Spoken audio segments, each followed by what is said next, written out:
राज्य सरकार विरोध में 5 दफा दाबी नहीं उत्कल स्वयं सहायिका गोष्ठी महिला महासंघ पक्षर बालेश्वर जिला बालियापाड़ ब्लॉक सामने विशाल गण विक्षोभ अनुष्ठित हो जाइछि। एही गण विक्षोभ रे हजार हजार स्वयं सहायक गोष्ठीर महिला सामिल होई विक्षोभ प्रदर्शन करुचंती।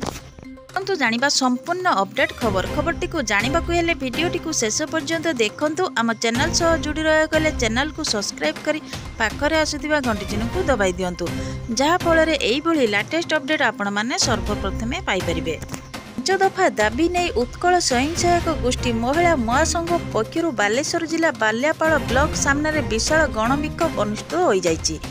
गण विक्षोभ रे हजार हजार स्वयं सहायक गोष्ठीर महिला सामिल होई विक्षोभ प्रदर्शन करुचंती। मिशन शक्तिर नियम अनुसार समस्त सदस्य को भत्ता प्रदान करने और मंच कमिटी, पंचायत कमिटी और ब्लॉक कमिटी पुनर्गठन करने नियम अनुसार प्रति मासरे समस्त सदस्य को डाकी सभा समिति करने इत्यादि दाबी नहीं महिला माने विक्षोभ प्रदर्शन करुचंती। माने बालेश्वर वीडियो को दाबी पत्र मध्य प्रदान करा जाइछि।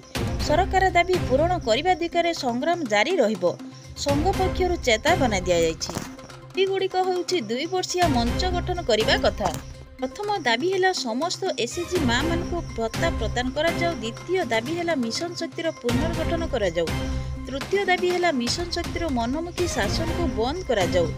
उक्त दाबी है नियमित बैठक माध्यम सबु एसएचजी माँ मान को सबु विषय अवगत करा जाऊ।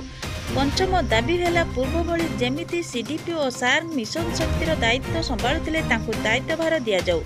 जदि दाबी पूरण न हुए आगामी दिन में राजधानी राजरास्ता ओह्लैबे सबू एसएचजी माँ मैंने।